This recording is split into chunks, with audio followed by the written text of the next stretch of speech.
Hello, my name is Nadine and welcome to Hop Along Studio. In today's video, I want to share with you how to choose the best art journal for your creative practice. At the beginning, art journaling can seem a little bit overwhelming when it comes to journals. There's so many different journals out there, and it's trying to understand which ones work the best for you and what you want to create in your art journaling practice. And you may not even know whether or not you want to work with pencil, crayons, inks, acrylics, pastels. There's so many different mediums out there, so it's trying to figure out a journal that will work with the mediums that you prefer so that you get the best result in your art journal. So the first thing you want to consider is which mediums you're going to be using in your art journal. Are you going to use things like graphite, colored pencils, or pastels? If that's the case, you're going to want a very different paper than if you're using wet mediums like acrylics, watercolor, and maybe acrylic mediums that need a little bit of a heavier weight paper. So another thing to consider is, are you looking to have a coil bound journal, or do you want something with a spine on it that is more of a traditional sewn bound book? There are positive and negatives for both journals. A spiral bound notebook, what's nice about it is you can really just flip it and fold it in half, and that is a really nice feature of this particular journal. One of the problems I run into the spiral bound journal is that the spiral itself can basically have paint drip down into it that can drip on pages and behind, and you may not be really happy with the result that you get from that. The solution that I found for that is that I run a piece of washi tape or painter's tape along the spine before I start creating, and that way it keeps the medium away from the spine. Another drawback I find is if you're interested in doing double page layouts in your art journal, what you'll find is that if you have imagery that goes from one page to another, if you have images that will overlap here, it'll look a little bit funny. I generally only use spiral bound books for one page layouts. I don't usually do double page layouts in them because I don't really like the lack of cohesiveness that the spine does cause. Another nice thing about the spiral bound journal is that it will lay completely flat.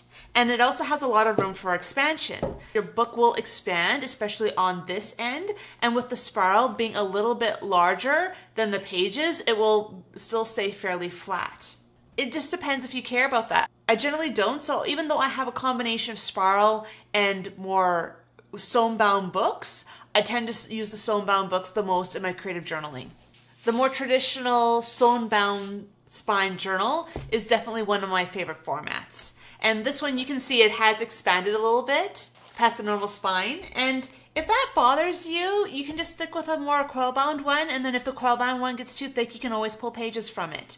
But I personally like this type of journal, and I don't mind that it expands a little bit over time. What I love the most about this particular type of spine is the cohesiveness of the page. So in this double page layout, I use paint and cloth straight across the page. I didn't have to worry about cutting and trying to have a straight line for the spine or being able to avoid the spine at all. In this case, it's just basically one full layout. And that for me works the best in my creative journaling. When you're starting out, an important consideration is the size of journal you choose to use. I have ones from 3 by 4 inches up to 11 inches by 16 inches. I have the whole range of journals in my collection.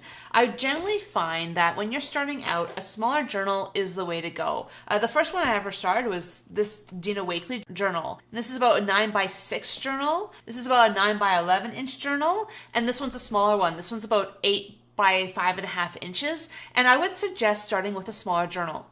I find that when you're starting out, a large page can be very intimidating. So by starting with a smaller journal that allows you to get your ideas down quickly, it allows you to kind of work up to larger pages and larger journals. It's also more portable.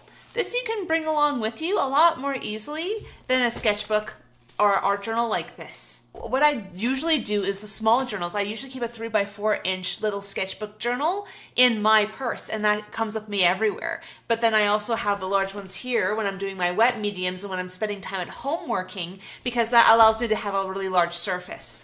And part of the reason I like the larger sizes is instead of doing a double page layout across the page, instead what I do is I will often do art journal layouts like this, where basically instead of having a smaller journal where I maybe have 2 pages, I have one continuous page that is my art journal. So I use it in a landscape format instead of portrait. And that works really well for just using my journal in a different way. And that's how I usually do a lot of my double page layouts. I do them more in this format over having everything going this way. And so again, it really comes down to personal preference. It really comes down to what you would like to use. But if you're starting out, start with a small journal. I would really highly suggest it.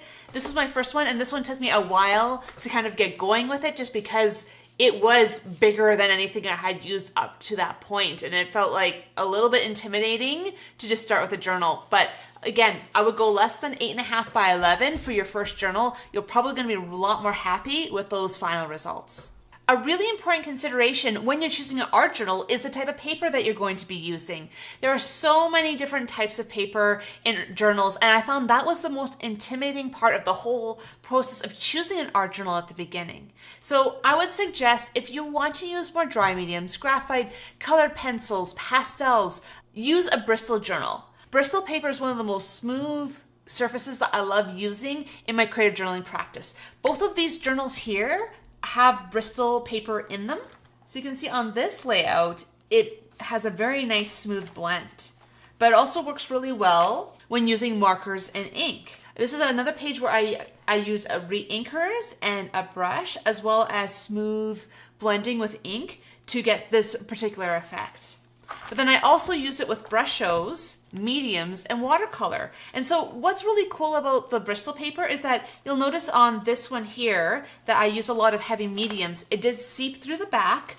It did warp a little bit. But what's nice about it is because it's smooth, you can get beautiful blends and you can get these beautiful smooth surface to draw on. But at the same time, then you can also use it for a heavier medium if you happen to go that way. If you're looking for a Bristol paper journal, I would try the Strathmore Visual Journal, which is this journal, or the Kohinoor Bristol Journal. I have included the supply list below with all of these journals so you can know exactly what I use and what sizes I generally use in my creative practice. If you like using a lot of wet mediums in your art journal, I would suggest watercolor paper. And part of that reason is because watercolor paper is meant to take a lot of wet medium, which means that if you use acrylics or you use a lot of acrylic mediums, that will still hold up well because it is meant to take a lot of water.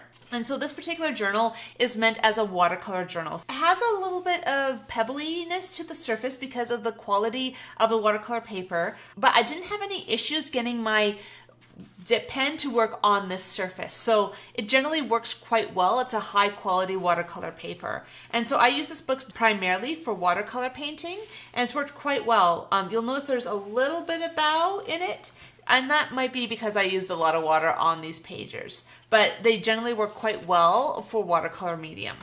If 400 series watercolor paper is a little too expensive for you, I created this art journal using a repurposed book.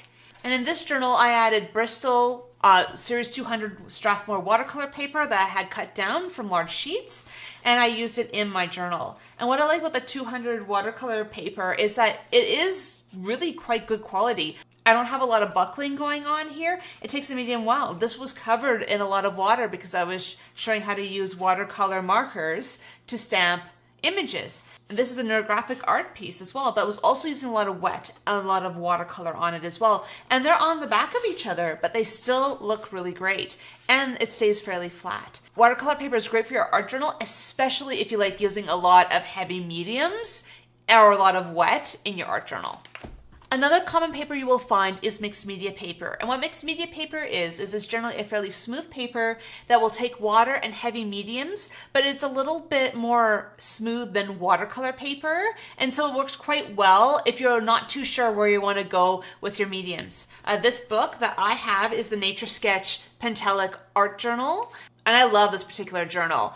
This journal is great for really anything I want to throw at it. I've done just pen and ink using my Micron pen so it won't ruin the tips of those Micron pens. Sometimes with watercolor, what can happen is that rough surface can do some damage to those pen nibs or pull fibers up into them just because of the nature of the paper. So by using a mixed media paper, you can really use those really fine tipped pens that might not do well on a watercolor surface. And you can see with this one, I did add a lot of watercolor to it. I added a lot of water to the surface. It buckled as I worked, but then flattened out as time went on after I had closed the book. And same with this one as well. This had a lot of watercolor on the surface, but again, as it dried and then as I closed the book, it got flatter. As you're working in an art journal, you may find that some of the pages do warp a little bit as you work, but once you let it dry and once you close the book, they will flatten out. So don't worry too much if it's not staying perfectly straight as you're creating. So those are some of the more traditional art journal pages. So again, the Bristol, the watercolor, the mixed media paper. If you want to go a little bit crazier or you're interested in a lot of different surfaces, I would suggest some of the Dina Wakley journals. These ones come with watercolor paper. They come with burlap. This is untreated canvas, so you can either treat it like I did and paint on top of it, or you can leave it as just regular canvas. Here's one where the unfinished canvas, I just added gesso onto. There's craft paper in these journals as well. And the Dina Wakley blue journal has a combination of watercolor sheets, denim sheets.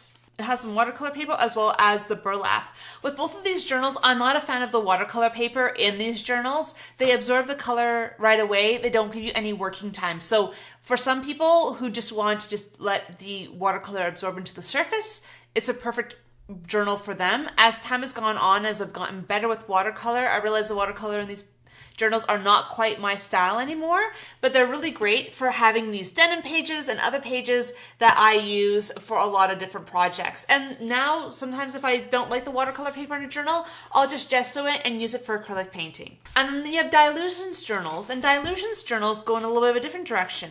This particular one, you can see, is interleaved with craft, off-white paper, and black paper. This one has been fun to play with just because I have a lot of different colors in one art journal.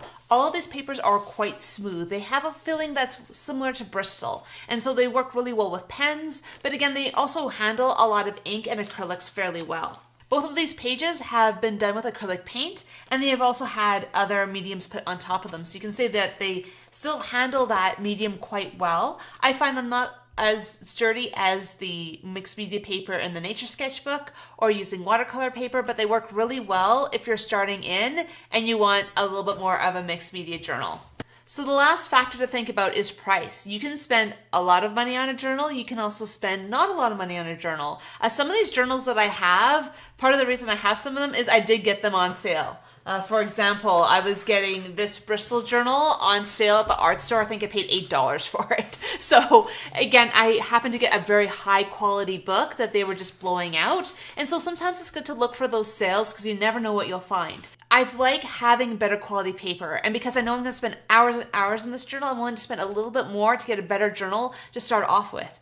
That being said, do not spend more than you can afford on a journal, especially if you consider it too precious to put your art in, or if you're going to be unhappy if you make a mistake.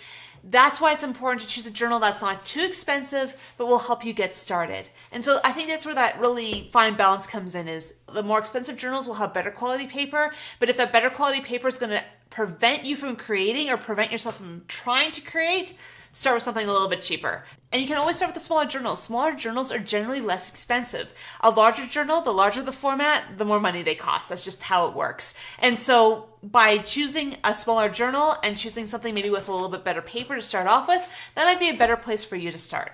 So the most important thing is to start to create. Make sure that you take some time to find a good art journal and work in it and learn more about yourself through this whole process of creative self-care. And so I hope this video has helped you figure out maybe what journal is right for you. I know I covered a lot of different ones. So this is just a small subset of the journals I actually own, which is kind of crazy. I like working on a lot of different substrates. I like working on a lot of different sizes, and I do a lot of art journaling. I find it so therapeutic for the soul, and I do hope that you give this a try, that you buy yourself an art journal, that you give yourself a chance to do some creative self-care.